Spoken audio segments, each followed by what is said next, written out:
Okay, I'm going to do something different. I'm going to show a Bible that I just received for rebinding in the mail. This is a Bible from somebody I'm going to call V. It is a CSB note-taking Bible. It's kind of upside down, so that may be kind of hard to read. As you see, this is how thick the spine is, but she has taken a good deal of notes, added some pages, all kinds of tabs. So as you see, this is definitely outgrown its original binding. V had mentioned that she wants to maintain her original paper here on the ends. As I mentioned, she's made all kinds of notes and tabs and highlights, and she's really put a lot of love and studying into the Word of God. And this is again another sheet that she wants to maintain that's on here.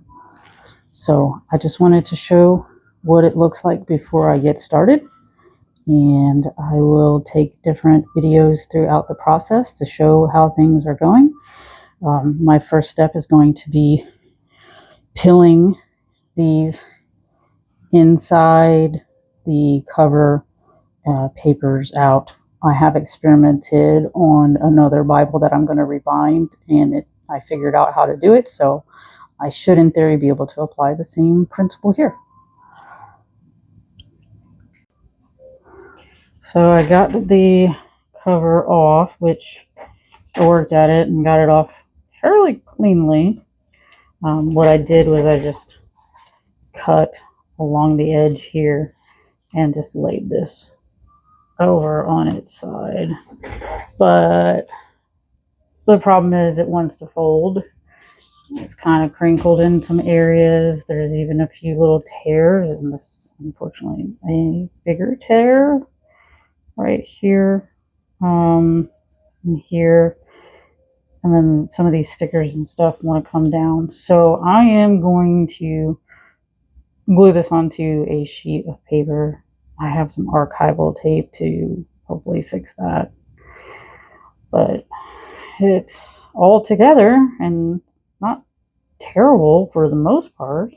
It's extremely hard to peel off, paste down on a board, but there it is. Here is the back side of it. And we flip it over. I had to tape this, glue this. It is wrinkly, but that's just kind of the nature of it because I had to peel it off. But that's what it looks like. Working on the back page now, and I just want to show why this is so difficult. This page is pasted to the inside of the back cover. If you're not familiar with how books and Bibles are put together, this is what they call a paste down format.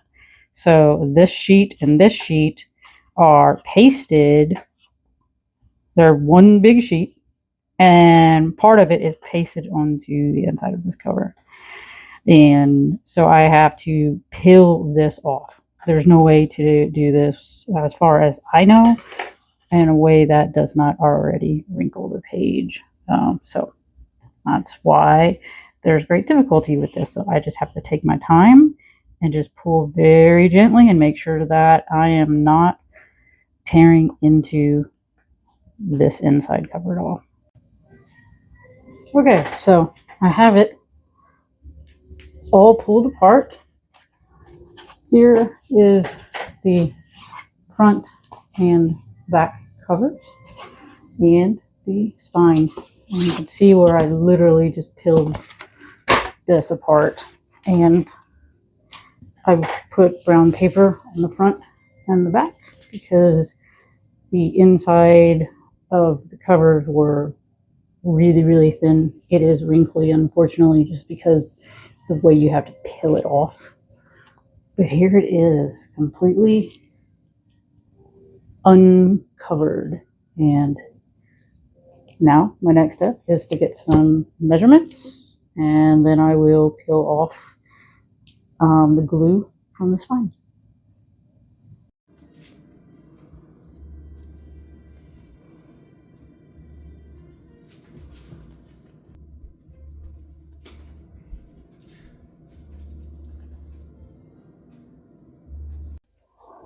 Okay, so this is the leather that I'm using. It is a crimson goat skin. And what I've done is I've cut it to the dimensions of her Bible, but added some so that there could be a bit of a yap. I allow 3/8 all the way around. Use this template to do so that I got from another rebinder. It has a 3/8 measurement down there. And so I do 3/8 all around so that I can do a fold over. And I'll show you later what that entirely looks like, but I would fold over to this line after I've glued in the liner. Right here is where the spine is going to set up inside the liner. I use Craftex paper, and this is the same type of thing you would use if you were making like a handbag. It's pretty thick. I use leather lacing.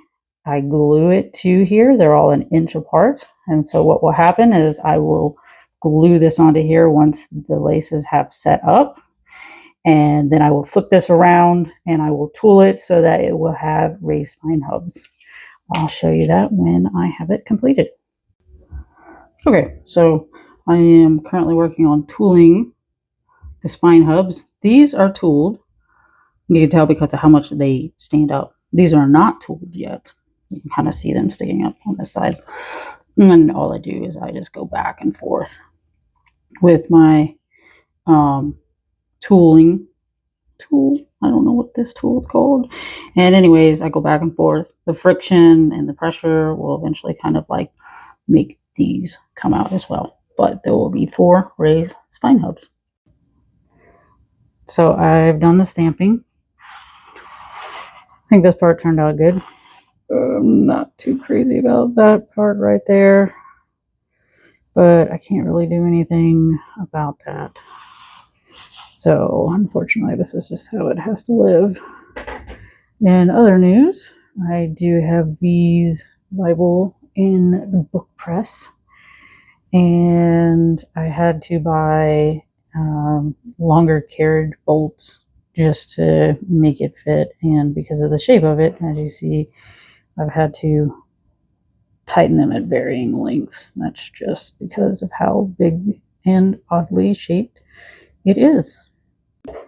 Okay, it's now in the book press. So first I'm going to put on the book cloth with some PVA glue. Then I will put on the ribbons in this pattern, the headbands, and then lastly, craft paper.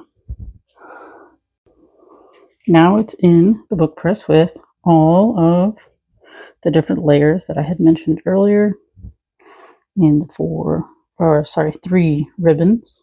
So I will let this just sit while I work on the liner. Okay, now I have glued the inner liner in and cut the corners so that I can fold them as such. It's gonna be hard to do one-handed, but anyways, so kind of fold over, flap over each other. You'll just have to trust me, and you'll see it when it's done. But that's what it looks like. Okay, 1 gallon of glue later, just kidding. The liner has been glued in. The corners have been folded over. So it's set as far as interior liner. Here's what it looks like on the front of the Bible. And Dee does want her name stamped, so I do have her name stamped. But that's what it looks like on the front cover. Saddle stitching has been completed. I didn't show the process, but what I do is I just punch a hole with a leather punch tool that I then do a saddle stitch through all along the perimeter. And same way, the inside shows it as well. Next up, I made an Oxford hollow, which is basically just a tube. I'm going to glue this onto the back of the Bible spine, and this will be tucked in here and glued in here as well. So they'll be attached. This just basically creates more support for it. Then I'm going to glue these edges onto that brown paper that you've seen earlier, and then I will do the end sheets. I'll show you right before I put the end. Okay, it's done. Here is the end sheets. And I know I realized I didn't show how I did this process, but those flaps were put over on this, and then end sheets were stuck on here. So this page is attached like that. And here is the cover that you wanted to save. It does fold flat.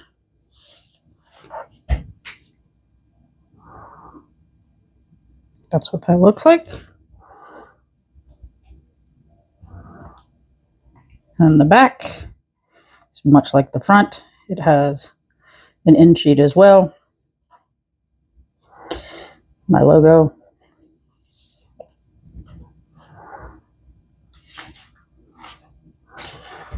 And here's what it looks like from the side.